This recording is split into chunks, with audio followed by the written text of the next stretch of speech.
Salve família! Ela era a mente estratégica que desafiou a lógica do submundo. Enquanto muitos usavam a força, ela usava a inteligência e o disfarce para operar onde ninguém mais conseguia. Mas o que acontece quando a peça mais importante de uma organização decide sumir do mapa por décadas? Hoje, vamos desvendar a trajetória de La Negra, da ascensão ao lado de Pablo Escobar até seu surgimento recente e absolutamente inesperado. Mas antes, já clica no like, se inscreva no canal e considere se tornar membro clicando no botão aqui embaixo. Bora pro vídeo.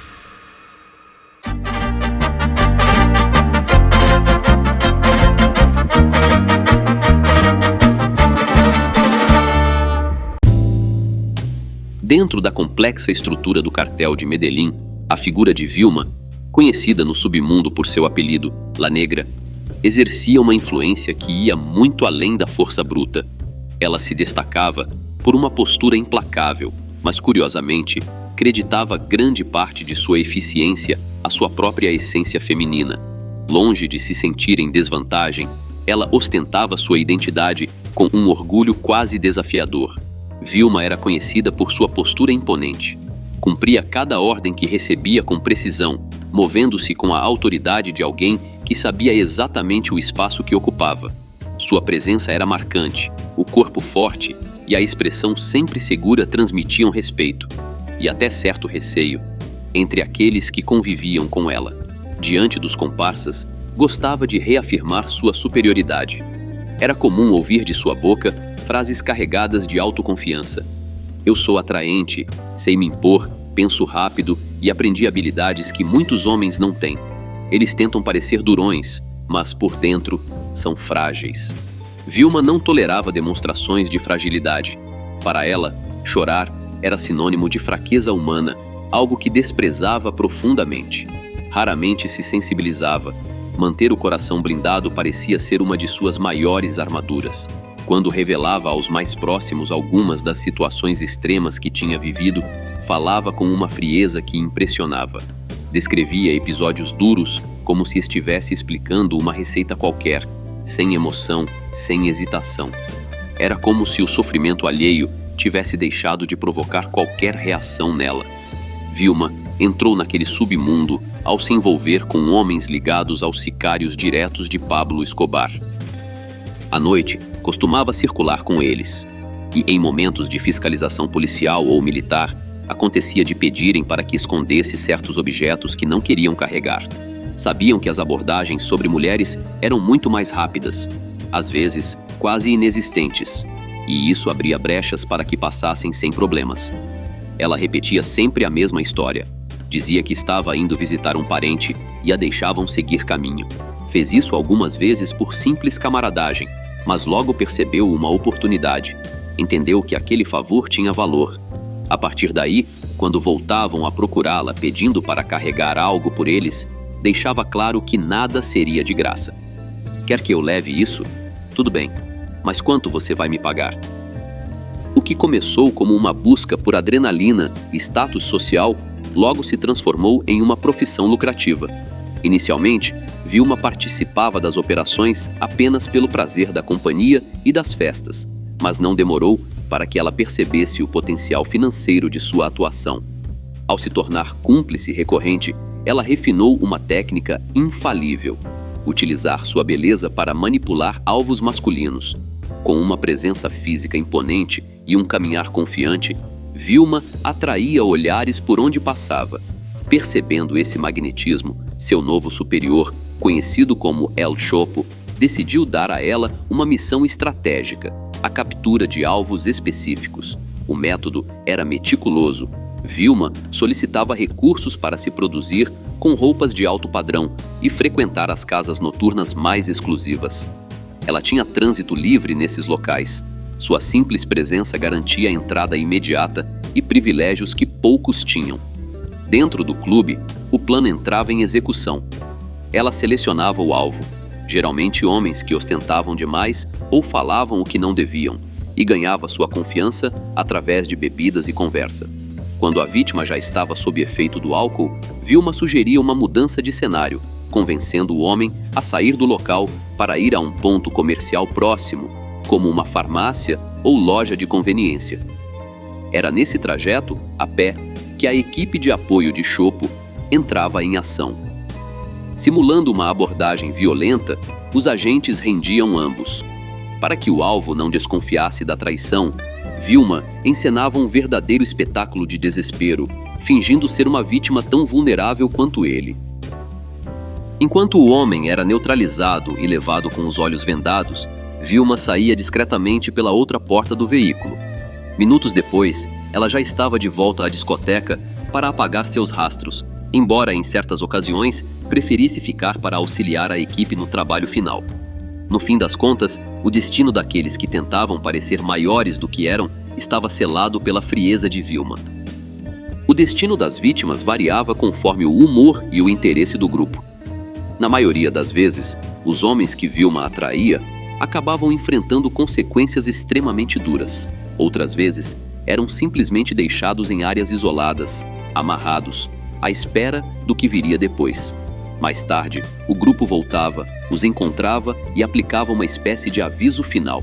Você já levou uma, já levou duas, e sabe muito bem que a terceira é a última. Não esqueça disso quando voltar para a noite. Esse tipo de ameaça deixava claro que não havia espaço para erros repetidos. Quando algum alvo dificultava o trabalho, Vilma agia rápido. Começava a gritar dentro da discoteca, alegando que o homem estava tentando forçar uma situação ou lhe causando problemas. Era o sinal imediato para o resto da operação. Ao ouvir o alvoroço, surgia Melon, um temido sicário, acompanhado de outros membros do grupo. Eles já sabiam exatamente o que fazer. Levavam o homem para fora, sem chamar atenção, enquanto a discoteca, que também tirava proveito da parceria, facilitava a saída e, em troca, recebia o seu dinheiro. Era um esquema silencioso, bem azeitado e lucrativo para todos os envolvidos. Vilma, pela importância do papel que desempenhava, recebia bônus sempre que ajudava nesses procedimentos. Além do pagamento regular, ganhava extras para manter sua aparência impecável. Bebidas, roupas, acessórios, tudo era fornecido conforme as necessidades que ela apresentava. E ainda assim, fazia questão de deixar claro quem ditava as condições. Se eu vou trabalhar para você, preciso de moto, roupas, sapatos, tudo. Sem isso, não tem como fazer meu trabalho. Com o passar do tempo, sua influência cresceu. Já não era apenas responsável por atrair homens que falavam demais. Agora participava de operações de maior escala. Seu nome começou a aparecer por trás de ações que exigiam logística, inteligência e precisão. Entre os episódios que marcaram essa fase, esteve o roubo de vários helicópteros pertencentes à polícia, operações audaciosas que exigiam coordenação e sigilo.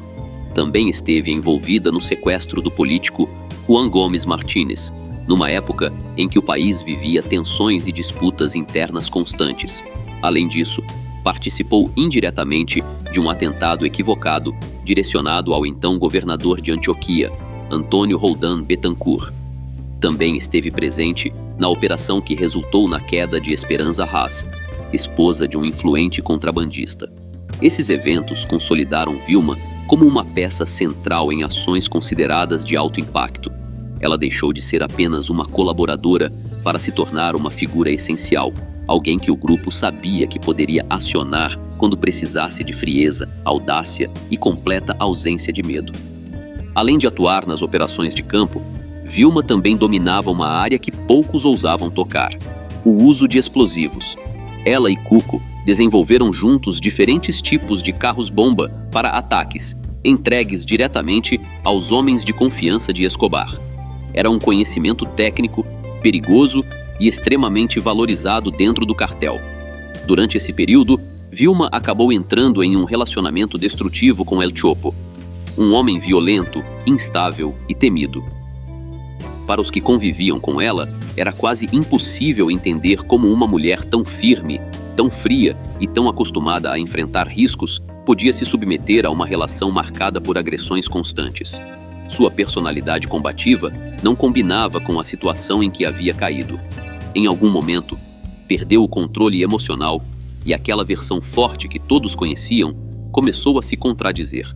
Essa mudança não só a afetou, como arrastou toda a família junto para uma espiral de problemas. Com o tempo, Cansada do sofrimento, Vilma passou a repetir uma frase que deixava claro seu limite. Quero ver El Chopo fora do meu caminho, para sempre. Foi nesse clima que Chopo viu seu rosto estampado nos cartazes de procurados. Ele reconheceu o retrato na hora e lembrou que a única pessoa que possuía aquela foto era Vilma. Isso o levou a uma conclusão direta. Ela tinha entregado a imagem às autoridades. Convencido da traição, Mário foi até a casa de Vilma, mas não a encontrou.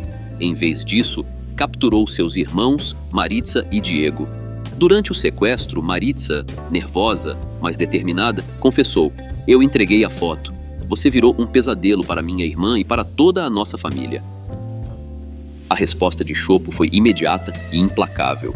Dominado pela raiva, executou os dois ali mesmo, encerrando o destino dos irmãos. Quando soube do que havia acontecido com sua família, Vilma desapareceu. Fugiu para os Estados Unidos e então simplesmente se manteve desaparecida por longos anos. Por décadas, o destino de Vilma foi tratado como um dos grandes enigmas do submundo. Muitos acreditavam que ela havia sido eliminada no silêncio dos bastidores, sem deixar registros ou testemunhas. Outros juravam que ela vivia sob uma identidade falsa em algum canto remoto do mundo, carregando um passado que jamais poderia ser revelado. No entanto, o silêncio que parecia eterno foi finalmente quebrado. Recentemente, para a surpresa de investigadores e entusiastas de histórias sobre cartéis, Vilma ressurgiu publicamente. Em uma participação reveladora no podcast Mas Alá Deu Silêncio, ela decidiu dar sua própria versão dos fatos, trazendo à luz detalhes que ficaram ocultos por anos.